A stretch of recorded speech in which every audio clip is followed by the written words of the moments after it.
네, 온라인 사경의 출애굽기 강의 70탄입니다. 제목은 문설주고요. 출애굽기 21장 1절에서 11절까지 보도록 하겠습니다. 출애굽기 21장 1절에서 11절입니다. 내가 백성 앞에 세울 법규는 이러하니라. 내가 히브리 종을 사면 그는 6해 동안 섬길 것이요 7째 해에는 몸값을 물지 않고 나가 자유인이 될 것이며, 만일 그가 단신으로 왔으면 단신으로 나갈 것이요 장가를 들었으면 그의 아내도 그와 함께 나가려니와, 만일 상전이 그에게 아내를 주어 그의 아내가 아들이나 딸을 낳았으면 그의 아내와 그의 자식들은 상전에게 속할 것이요 그는 단신으로 나갈 것이로되, 만일 종이 분명히 말하기를 내가 상전과 내 처자를 사랑하니 나가서 자유인이 되지 않겠노라 하면, 상전이 그를 데리고 재판장에게로 갈 것이요 또 그를 문이나 문설주 앞으로 데리고 가서 그곳에다가 송곳으로 그의 길을 뚫을 것이라. 그는 종신토록 그 상전을 섬기리라.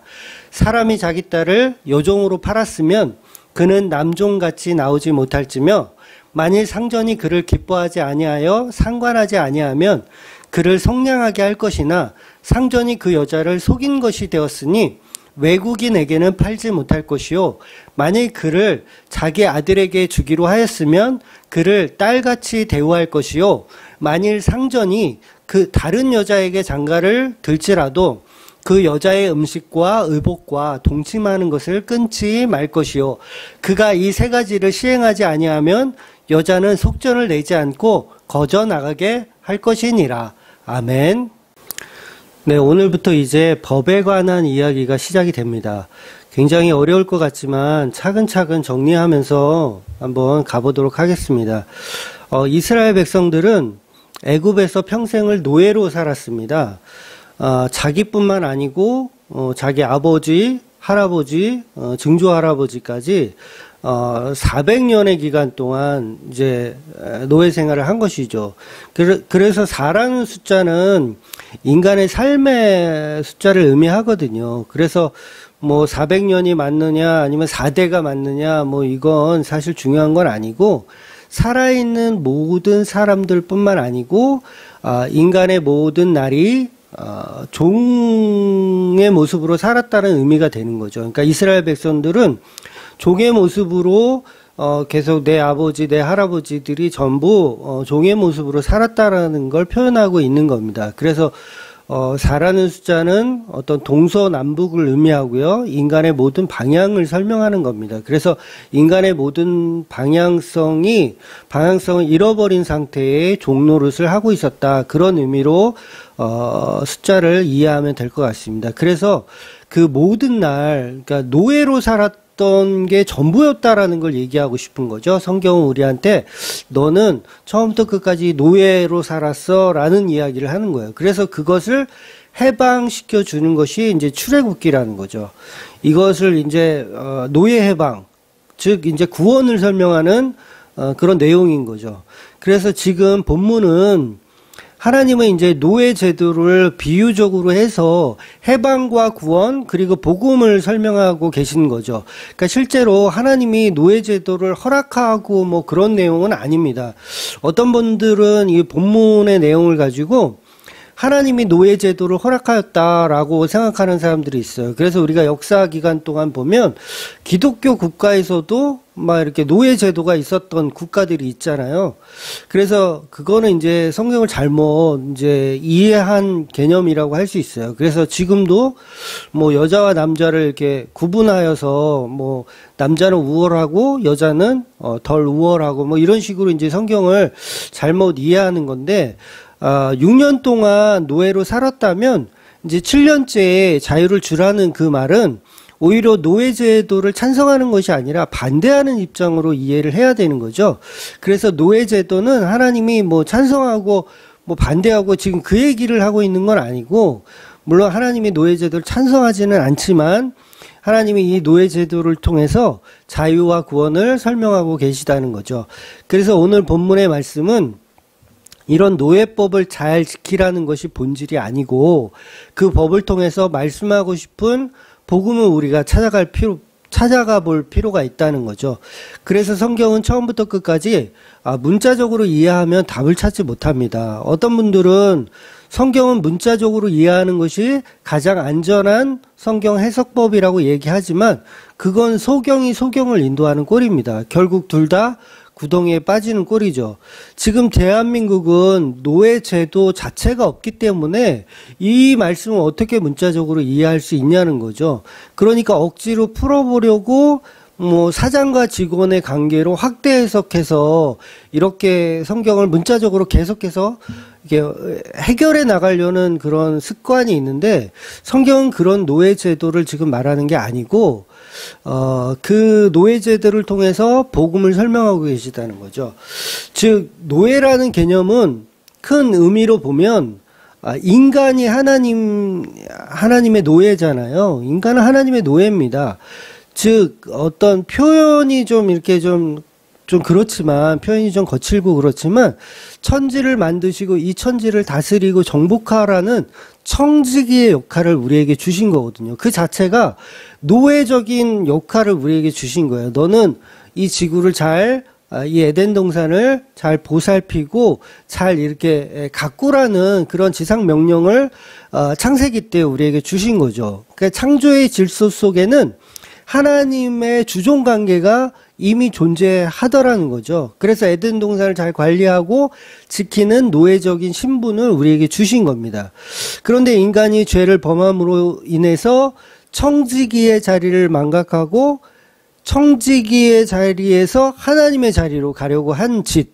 그게 이제 선악과 먹은 인간이고 그게 선악과로 인해서 타락하여 하나님이 주신 청지기의 자리를 버리고 피조물의 자리를 버리고 노예의 자리를 버리고 하나님의 자녀의 자리를 버리고 하나님과의 소통할 수 있는 친구의 자리를 버리고 사단의 말을 따르더라는 거죠. 우리가 하나님의 종이라면 하나님의 말에 순종해야 하는데 하나님의 말에 순종하지 않고 사단의 말에 순종하여 선악과를 먹었다는 거죠. 그럼 우리가 주인으로 섬기는 것은 하나님이 아니고 사단이 되는 거죠. 바로 이 제약된 상태 속에 주인이 누군지 모르는 그 상태의 인간을 오늘 본문이 설명하고 있더라는 겁니다. 그래서 노예의 개념은 하나님과 인간의 청지기 개념을 먼저 우리가 생각할 필요가 있다라는 거죠. 그래서 인간이 범죄함으로 인해 우리는 하나님의 자녀가 아닌 마귀의 자녀가 되었고 마귀의 종이 되었는데 그 범죄한 마귀의 자녀들을 상징하는 것이 오늘 본문의 이스라엘 백성이고 그 이스라엘 백성에게 주어지는 그 자유를 표현하고 있는 내용이라는 거죠. 그러니까 이스라엘은 하나님의 백성이지만 그 이전에는 사단의 종, 하나님의 종이 아닌 사단의 종이었다라는 걸 거듭해서 이야기하면서 그걸 출애굽하는 진정한 자유를 하나님의 자녀로서 주는 그 제사장의 나라를 설명하고 있다라는 거죠. 그래서 오늘 본문이 자유를 주는 방법에 6년이라는 기간을 설명해요. 그래서 6년. 그래서 창조의 기간이 이제 6일이잖아요. 그리고 안식년이 있고 안식일이 있고 그런 개념이 오늘 본문에 들어있는 겁니다. 그래서 이 종의 개념을 본문이 이제 남종과 여종으로 표현하고 있어요. 그러니까 신랑 대신 예수와 신부된 교회를 상징하고 있는 겁니다. 그래서 본문은 구원을 통한 하나님 나라에서 사는 법을 설명하는 방법으로 보시면 돼요. 구원을 통한 하나님 나라를 어떻게 살아가야 하는지, 어떤 은혜로 살아가야지 되는지에 대한 설명. 다시 말해서 구속에 관한 이야기를 설명하고 있는 본문이라는 거죠. 즉 인간이 마귀의 종으로 살아갔는데 예수 그리스도라는 유월절의 그 피로 인한 관계의 회복이 되는 장면을 다시 한번 오늘 본문이 표현하고 있죠. 그래서 반드시 사랑의 완성은 피를 통해서 이루어진다는 것을 오늘 본문이 설명하고 있습니다.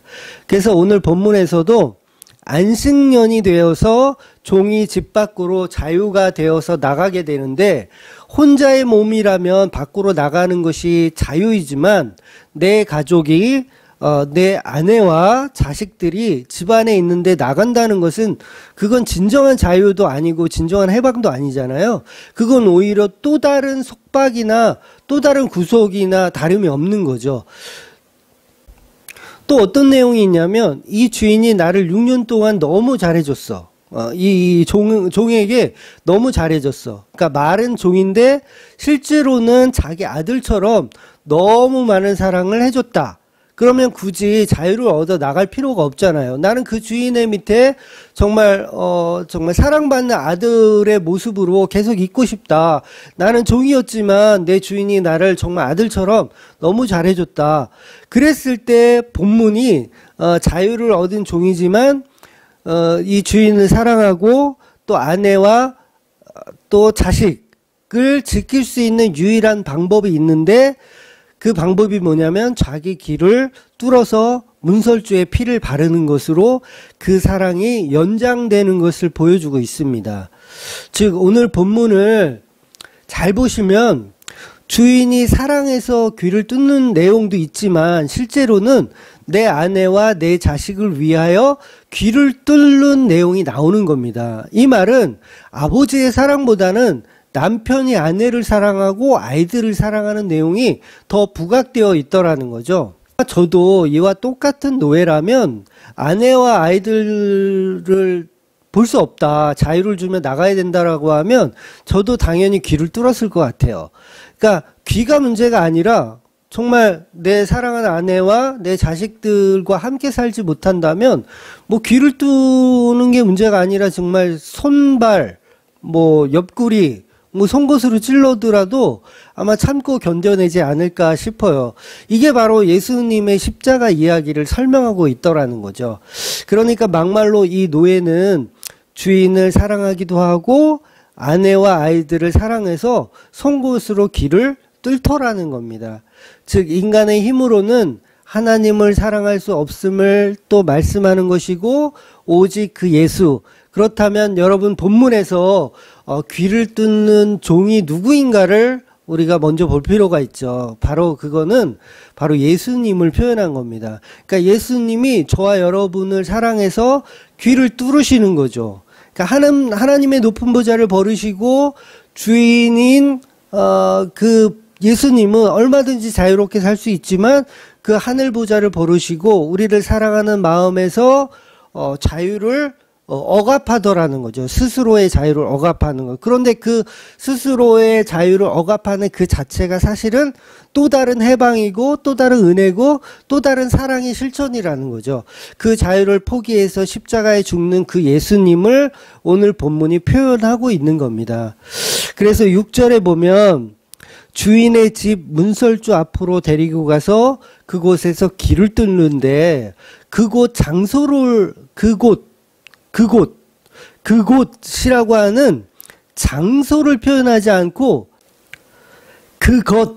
그것이라는 어떤 사물에 대한, 물건에 대한 표현을 본문이 정확하게 하고 있더라는 거예요. 그러니까 그곳이 아니라 그것이라고 표현하는 거죠. 그래서 6절을 보면 상전이 그를 데리고 재판장에게로 갈 것이요 또 그를 문이나 문설주 앞으로 데리고 가서 그것에다가 라고 나와요. 그것에다가 송곳으로 그의 귀를 뚫을 것이라. 그는 종신토록 그 상전을 섬기리라. 그러니까 그 장소가 중요한 게 아니라 문설주라고 하는 그것, 그 나무로 만들어진 그 문설주에 송곳으로 귀를 뚫어버리면 아내와 자식을 지킬 수 있고 주인을 사랑할 수 있고 사랑이 더 커지더라는 거죠. 더 행복해지더라는 거죠. 이게 바로 오늘 본문의 제목인 문설주에 대한 이야기입니다. 바로 유월절 어린 양의 피를 발랐던 그 동일한 문설주를 설명하고 있다라는 거죠. 그래서 이 얘기는 십자가 이야기를 하고 있는 겁니다. 그렇다면 영원한 자유를 포기하시는 분, 영원한 자유를 포기하고 죄인들과 노예인 내 처자식은 노예예요. 그 처자식들을 위하여 함께 연합하는 자, 분리되지 않고 연합하는 자, 바로 십자가 지신 예수 그리스도의 이야기를 본문이 하고 있더라는 겁니다. 그래서 솔직하게 주인은 좀 꼴도 보기 싫어. 그런데 아내와 자식은 너무 사랑하잖아요. 그래서 어쩔 수 없이 그 사랑 때문에 십자가 지신 그 예수님. 정말 아내와 자식도 꼴보기가 싫으면 귀를 뚫을 필요가 없죠. 그냥 자유를 찾아 떠나면 되는데 오늘 본문은 그걸 설명하고 있지 않고 귀를 뚫는 자의 모습을 설명하더라는 거죠. 그래서 이 문설주의 귀를 뚫는다는 것은 나무 십자가에 몸이 뚫려 박혀서 그것도 모자라서 옆구리에 창으로 뚫린 바 대신 예수 그리스도의 십자가를 의미하고 있는 본문입니다. 그래서 성경이 말하는 진정한 자유의 해방은 그래서 내 귀를 뚫어서 얻어내는 거예요. 그래서 십자가 없는 사랑은 다 거짓말입니다. 성경에서 말하는 사랑은 전부 이 귀를 뚫는 사랑, 십자가 지신 예수 그리스도를 통한 사랑만 설명하는 게 성경의 이야기예요. 저와 여러분의 진정한 자유는 그 십자가를 통한 사랑의 완성으로만 가능한 겁니다. 그래서 저와 여러분도 이 십자가를 통해서 귀를 뚫는 자가 돼야 되는 거예요. 예수님도 귀가 뚫린 자가 되셨고 그 다음에 성도도 똑같이 이 십자가 지신 예수님처럼 귀를 뚫는 자리로 가야 된다라는 거죠. 그렇게 성령께서 우리를 그 자리로 밀어 넣으시더라는 거예요. 그런 의미로 오늘 본문을 이해하셔야 됩니다. 그래서 결국 십자가를 통해 하나님 사랑과 이웃 사랑을 다 실천해 내시는 예수 그리스도를 모형으로 오늘 본문이 표현하고 있다라는 거죠. 그래서 출애굽기에서도 출애굽할 때도 그 문설주에 어린 양의 피를 발라서 자유와 구원이 주어진 것처럼 이 모든 문설주라는 상황이 바로 십자가로 자기 피를 내어주신 예수님의 사랑을 고스란히 표현하고 있는 내용입니다. 그래서 본문 내용을 조금 이제 더 살펴보면 히브리 종을 주인이 사게 되면 산다는 말이 좀 그렇지만 구입하는 거예요. 종을 돈으로 사고 팔 수 있었던 시절이었어요. 이해를 돕기 위한 거니까 잘 이해하시고 들으시면 좋겠습니다. 그러니까 6년 동안은 주인이 종을 종으로 사용할 수 있는데 7년이 되면 어떻게 해야 되냐면 자유의 몸으로 풀어줘야 하는 겁니다. 또 그 종이 종으로 들어올 때 아내를 데리고 들어왔다면 그 아내도 동일하게 자유의 몸으로 내보내줘야 하는 것인데요. 이 6년과 7년의 개념이 바로 이제 안식일의 개념을 설명하는 거죠. 그래서 안식년의 개념, 그래서 7일, 7년, 그리고 희년의 개념을 설명하는 겁니다. 희년은 이제 7 곱하기 7, 49 해서 이제 50년마다 신년이 돌아오는 그런 개념이 있어요. 그때는 이제 또, 땅을 다 이렇게 다 돌려주는 그런 다시 분배하는 그런 개념이 있습니다. 그래서, 그거는 나중에 이제 한 번 더 보도록 하고요. 그래서 6일 동안은 창조를 이루어내시고 7일째 안식하시는 그 샬롬의 날, 안식일의 날, 쉼의 날, 자유의 날을, 구원의 날을 지금 본문이 설명하는 거죠. 그래서 이 종과 주인의 관계를 통해서 안식일의 주인인 예수님께서 진정한 자유를 만들어내시는 그 십자가를 통한 진정한 자유를 만들어내시는 것을 설명하는 거죠.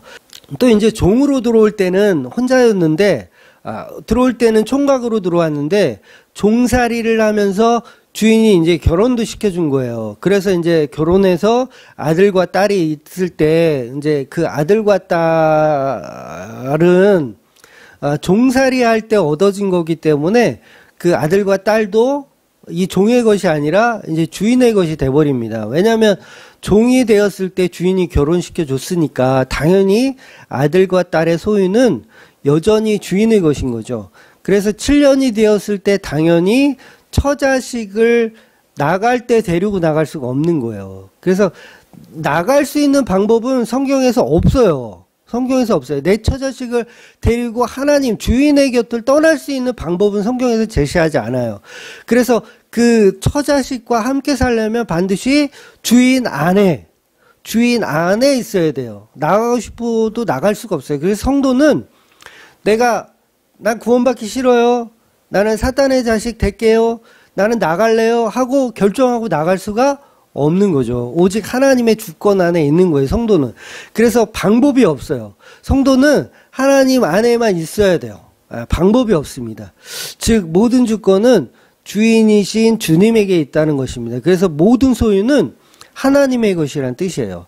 심지어는 내 아내와 내 자식도 내 소유물이 아니고 하나님의 것이라는 겁니다.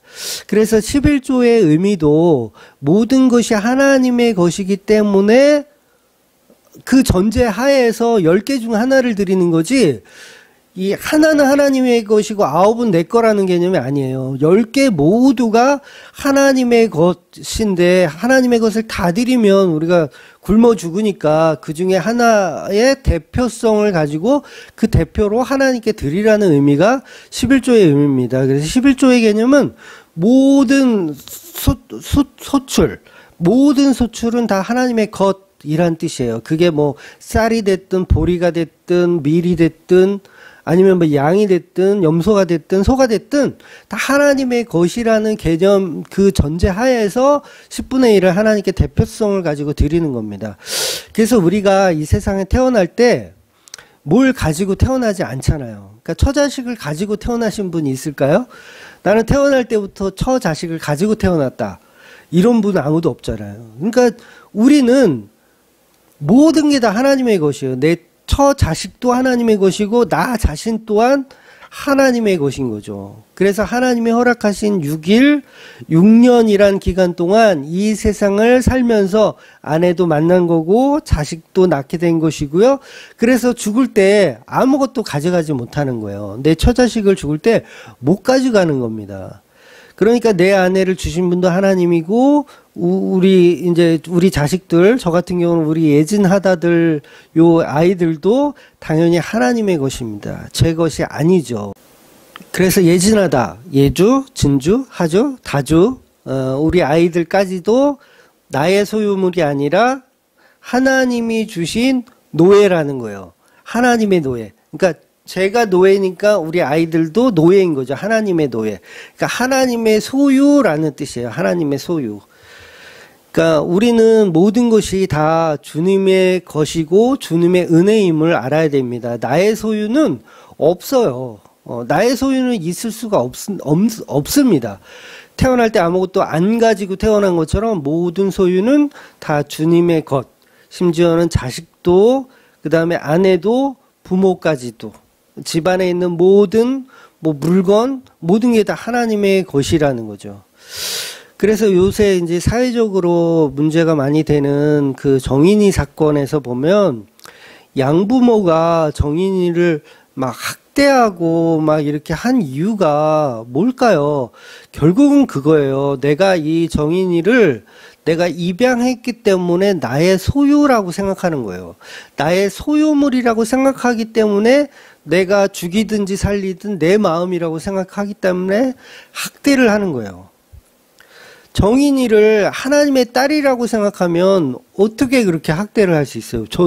절대로 못하죠. 아이, 진짜 하나님의 아들이 아니라 옆집 아이라고 생각하기만 해도 함부로 때리지 못하잖아요. 옆집 아이를 내가 마음대로 말 안 듣는다고 함부로 때릴 수가 있습니까? 못 때리는 거예요.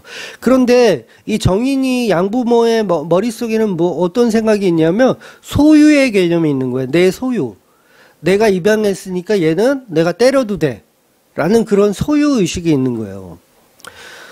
그래서 우리가 아이들을 키울 때도 웬만하면 이렇게 하나님의 자녀라고 생각하면서 양육을 하시는 것이 좋아요. 전에도 몇 번 말씀드렸지만 결코 이게 훈육을 폭력적으로 한다고 해서 아이가 이렇게 옳게 자라지 않습니다. 그래서 아이들을 키울 때 막 이렇게 훈육의 개념으로 막 폭력적으로 이렇게 막 매를 들어서 막 그 아이가 더 이렇게 막 바르게 성장하지는 않더라고요. 그러니까 결국은 자기를 숨기고 감출 뿐이지 말 잘 듣는 척 이렇게 할 뿐이지 실제로는 그 인성을 바꿔주지 못한다는 거예요. 오히려 사랑을 듬뿍 주고 더욱더 이렇게 사랑으로 키워야 아이가 더 자랄수록 인격적으로 자라나는 케이스가 더 많다고 하더라고요. 그래서 이 모든 소유는 하나님의 것이라고 생각하는 것이 중요하다라는 거죠. 비록 나의 종이라 할지라도, 내가 상전이고 나의 종이라 할지라도 그 종까지도 하나님의 것으로 보라는 개념을 오늘 본문이 설명하는 겁니다. 그래서 모든 것은 다 하나님의 것으로 보는 거죠.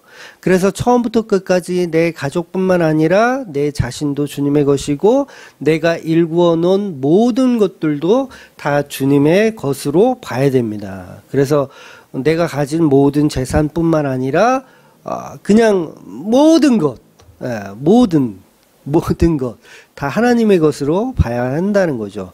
그래서 주인이 베풀어 주신 은혜에 감사하고 나는 더 이상 다른 주인을 섬기고 싶지 않을 때, 주인이 내게 허락하신 아내와 아이들을 사랑하기 때문에 나는 혼자 나가기 싫다라고 했을 때, 아까 말씀드린 대로 주인의 집 문설주에 귀를 대고 송곳으로 귀를 뚫어버리는 겁니다. 그렇게 하면 영원히 주인에게 연합한 상태에서 아내와 자식까지도 함께 연합한 존재로 살아가더라는 거죠.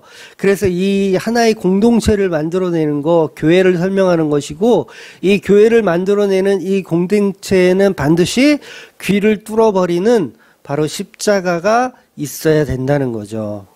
영원히 주인과 종이 되고 아내와 아이들의 아빠가 될 수 있는 방법은 오직 귀를 뚫어버리는 그 십자가의 은혜만 필요하다는 겁니다. 아마도 좋은 주인을 만났다면 집을 나가는 것보다 그 편이 더 나은 거죠. 바로 하나님의 은혜를 설명하고 있습니다. 그러니까 비록 영원히 종의 신분으로 있어야 하지만 귀를 뚫어버리면 영원히 주인의 종으로 살아야 되는 거예요. 저와 여러분이 십자가의 은혜를 통하면 영원히 하나님의 종으로 살아야 돼요. 영원히. 천국에 가서도 마찬가지고요. 영원히 하나님의 종으로, 하나님의 아들로, 하나님의 백성으로, 하나님의 존속된 사람으로, 인간으로 살아가게 되는 거죠. 그랬을 때 내 사랑하는 아내와 아이들, 자식도 헤어지지 않고 연합되는 이것, 교회의 공동체도 부셔지지 않고 유지되는 것. 그래서 이렇게 귀를 뚫어서 처자식을 데리고 함께 살 수 있는 방법이 오늘 본문에서 그걸 표현하고 있는 겁니다. 이게 본문 6절까지 나와 있는 이야기입니다. 즉 예수님의 십자가 이야기를 표현하고 있죠. 그리고 그 십자가를 지고 따라가는 성도들의 십자가 이야기도 표현하고 있는 거예요. 그러니까 두 가지가 다예요. 그러니까 귀를 뚫는 것은 예수님도 귀를 뚫지만 우리 성도들도 마찬가지로 귀를 뚫는 거죠. 그래서 이 본문을 예수님으로 해석해도 되고, 또 귀를 뚫어야 하는 우리 성도들로 해석해도 되고, 그러니까 성경은 제가 여러 차례 말씀드리지만 예수님으로 해석해도 되고 교회로 해석해도 돼요. 왜냐하면 예수님과 교회는 한 몸이기 때문에 그렇습니다. 그래서 7절부터는 이제 남자 종이 아니고 여자 종에 관한 이야기가 등장합니다. 근데 이제 여종과 남종의 차이가 있죠. 그래서 일부러 성경이 이렇게 표현하는 거예요. 그러니까 예수님의 이야기도 한번 부각시켜서 설명하고, 그 다음에 교회의 이야기도 부각시켜서 설명하는 거죠. 그래서 남자는 자기가 원하면 안식년에 내가 나갈 수 있어요. 남자는 그냥 다 싫어, 다 꼴도 보기 싫어, 그러면 나갈 수 있어요. 남자는. 근데 여자는 그렇게 안 된다는 거예요. 여자는 나갈 수가 없어요. 그러니까 이게 사실 성도를 설명하는 거예요. 여자는 자기가 원한다고 나는 은혜를 거부할래, 거부할 수 있는 존재가 아닌 거예요. 예수님이 원하시면 십자가 안 지셔도 돼요. 예수님은 어떤 하나님이 너 십자가 져야 돼라는 어떤 강제성, 폭력성으로 십자가를 지신 게 아니라 예수님은 자발적으로 십자가를 지신 겁니다. 그러니까 남종과 여종의 차이가 오늘 본문에서 확연히 드러나는 게 바로 그 개념인 거죠. 우리는 여자이기 때문에 우리는 십자가를 지고 안 지고를 우리가 결정할 수가 없어요. 그러니까 성도는 반드시 십자가를 지게끔 만들어내세요. 그러니까 성도 아닌 사람은 십자가를 안 지죠, 당연히. 그런데 성도는 바로 본문에 나오는 여종이기 때문에 나가고 싶다 그래서 나갈 수가 없어요. 그러니까 7년이 되어도 여종은 나갈 수가 없는 거예요. 그래서 이스라엘 사회에서는 이제 남자는 밖으로 나가도 이제 뭘 해도 먹고 살지만 여자는 상대적으로 자유를 준다는 그 자체가 사실은 쫓아내는 거나 다름없잖아요. 죽으라고 등 떠미는 것과 다름이 없거든요. 그래서 여자는 7년이 되어서 자유를 주지 않는 겁니다. 그러니까 불합격의 개념이 아니라 너는 자유를 억압당하는 이런 나쁜 개념이 아니라 오히려 그게 은혜인 거죠. 그러니까 그러니까 불가항력적 은혜를 주겠다. 이 말씀을 오늘 본문이 하는 거예요. 그러니까 여종에게는 불가항력적 은혜를 심어주겠다라는 걸 설명하는 거죠. 왜 이런 설명을 남자와 여자로 분리해서 하냐면 이제 성경의 여자라는 개념은 이제 신부된 교회를 상징하는 것이고 앞에 남종은 예수 그리스도를 상징하기 때문에 다른 겁니다.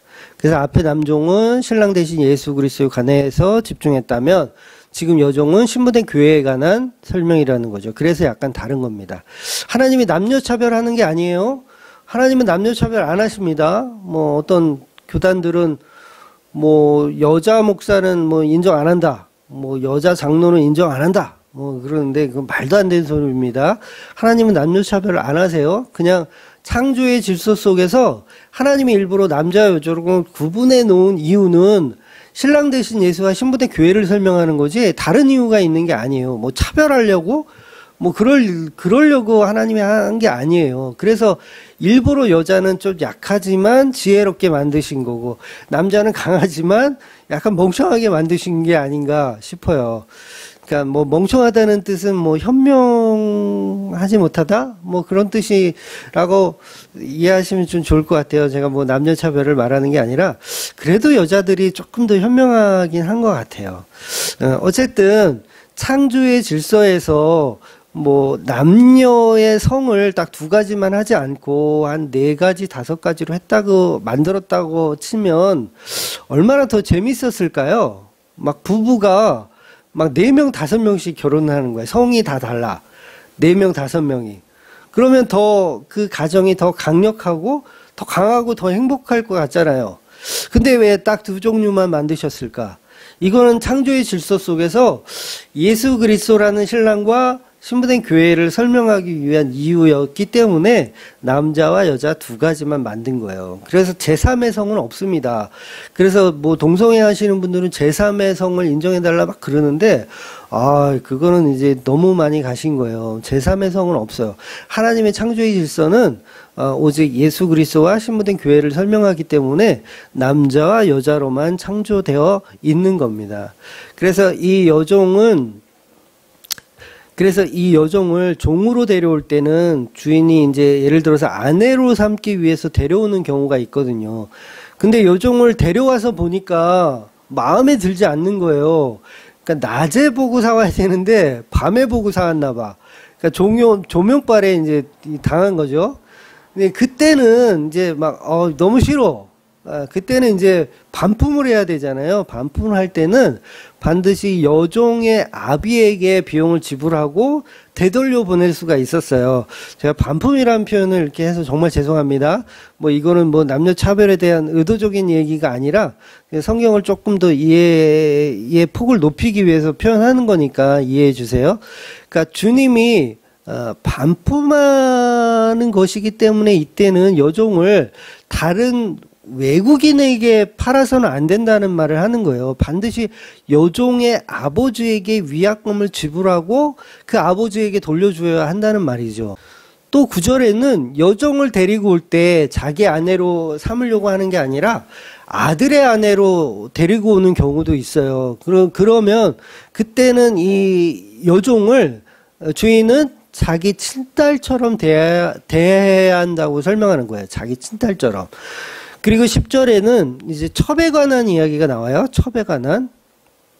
그래서 뭐 이런 얘기 가지고 또 일부 다처제를 하나님이 허락하셨다 막 이렇게 또 막 오해하는 분들이 있는데 그런 얘기 아닙니다. 이거 전부 다 이거 진짜 구약은요.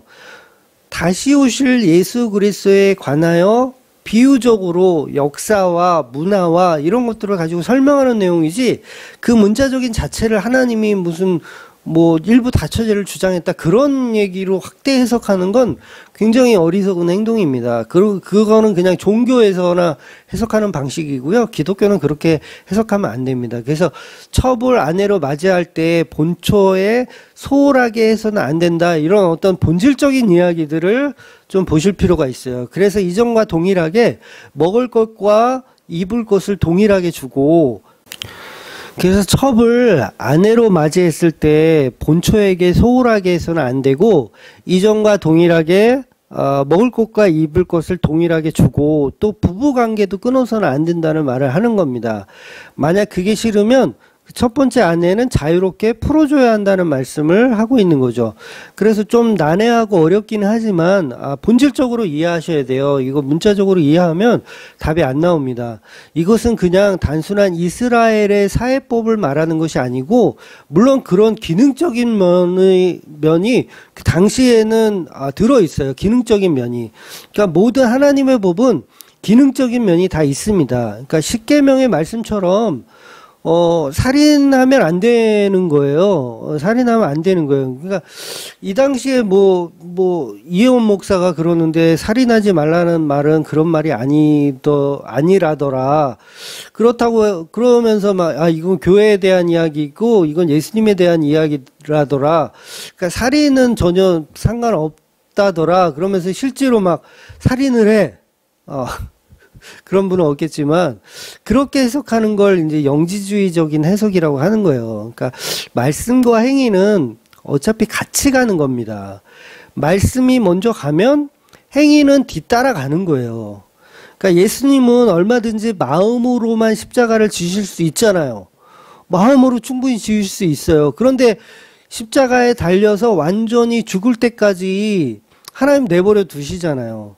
그러면 마음으로 이미 십자가 진 것을 알면 하나님이 중간에 멈추라고 하셔야 되죠. 십자가에 달리려고 하실 때 멈추어라, 응? 어명이요 하면서, 그만하면 됐다, 그만하면 충분하다, 너 십자가 진 그 마음을 내가 충분히 받겠다라고 하시면 되는데, 예수님은 마음과 몸을 전부 죽기까지 십자가에 달려 돌아가시더라는 거예요. 그때 하나님은 침묵하시더라는 거죠. 그래서 행위는 마음이 있으면, 사랑하면 끝이 아니고 따라다니는 거예요. 행위는. 그러니까 실제로 피 흘려 죽으시는 행위가 따라가야 됩니다. 그래서 제가 가끔 말씀드리지만 인간의 진심 따위는 소용이 없다고 말씀드린 거예요. 그러니까 인간의 진심 따위는 소용없고, 그러니까 우리가 하나님의 제물이 되겠습니다, 어떤 이런 진심, 이게 소용이 없는 거예요. 하나님이 실제로 예수 그리스도의 십자가에 못 박아 죽은 그 사건, 그 실제 있었던 그 사건이 우리에게 구원을 주는 것이지, 어떤 그런 정황, 믿음, 이런 게 구원을 주는 게 아니라는 거죠. 하나님은 실제로 십자가에 죽으신 예수님의 마음과 그 행위 자체, 그 십자가에 받으신 그 제물을 받으신다라는 거예요. 그러니까 예수 믿는다는 것은 말로만 할 수 있는 게 아니죠. 말로만 할 수 있는 거 아니에요. 예수님을 믿는다는 건 성도는 반드시 그 십자가의 삶을 살게 돼 있어요. 말로는 예수님 믿는다, 예수님 십자가에 못 박아 죽었다 하면서 내 삶은 다 마귀들이 원하는 삶을 살고 있어. 막 정인이 부모처럼 막 애들 학대하고 막 이래. 그거 예수 믿는 거 아닙니다. 그건. 그 믿음이 나를 장악하여 나를 실제로 십자가에 못 박아 죽는 성도의 모습으로 만들어 가시는 게 성도의 모습이에요. 그래서 진짜 예수를 믿는 사람들은 결코 하나님이 원하는 방식으로 살아내지 결국 사단이 원하는 방식으로 살아가지 않더라는 거예요. 자, 그래서 좀 말씀이 조금 빗나갔는데, 이 율법 속에 들어있는 본질은 하나님의 교회를, 그 아들 예수를 통해서 사랑하시는 내용이 들어있는 겁니다. 그래서 이런 것이죠. 예수님이 신부된 교회를 결정하시면 하나님은 그 예수님의 결정대로 며느리를 사랑하신다는 개념인 거예요.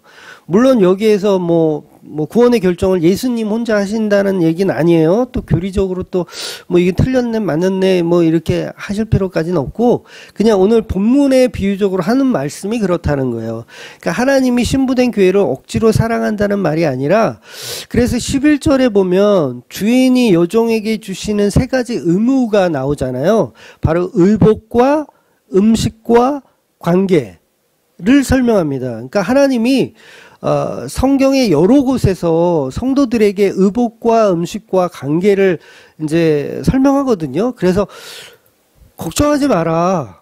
그 얘기를 하세요. 그러니까 먹을 것, 입을 것, 걱정하지 마라. 그래서 이스라엘 백성들이 광야 생활 내내 먹을 것을 걱정 안 하게 해주세요.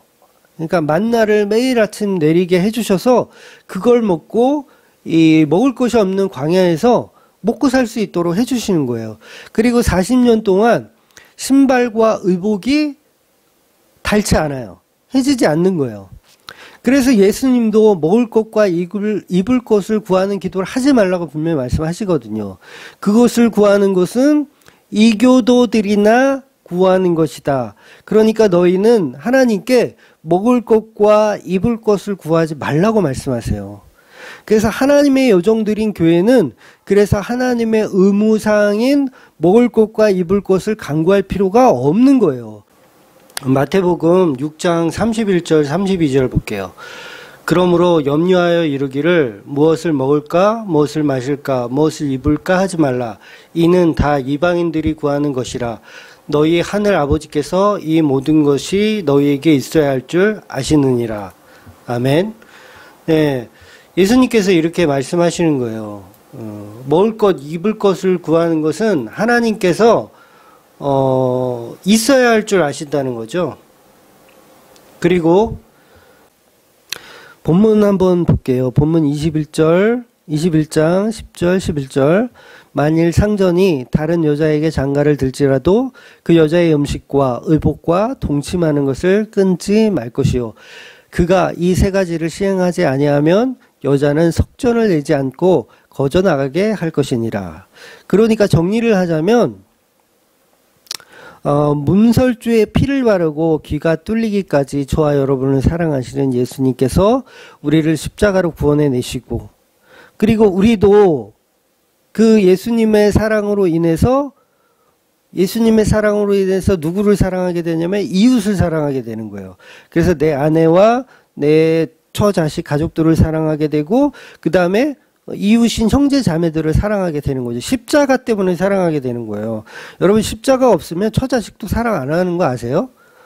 예, 십자가 없으면 처자식도 사랑하지 않습니다. 그거는 세상에 만들어진 윤리와 도덕으로 사랑하는 거지, 십자가의 사랑을 아는 성도가 진정한 사랑을 할 수 있는 거예요. 그래서 그 사랑을 유지하는 사람인 저와 여러분도 문설주의 길을 뚫는 그 종의 모습이 되는 거죠. 그래서 정말 사랑하여서 구속될 수 있는 거죠. 정말 사랑해서 구속될 수 있는 거.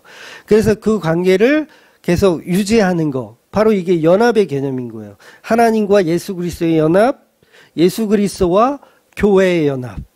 결국 그게 모든 연합이 되는 거예요. 하나님과 성부, 성자, 성령의 하나님과의 연합이 되는 거고, 성도들과의 연합이 되는 거죠. 그래서 그 연합을 통해서 계속해서 끊임없이 하나님이 우리에게 제공하시는 그 은혜, 그래서 벗어날 수 없는 은혜, 그래서 음식과 의복과 동침하는 것을 계속 제공해 주시는 하나님의 은혜, 그 하나님의 은혜를 늘 기뻐하면서 예수의 십자가를 기억하는 저와 여러분이 되시기를 주의 이름으로 축원드립니다. 아멘.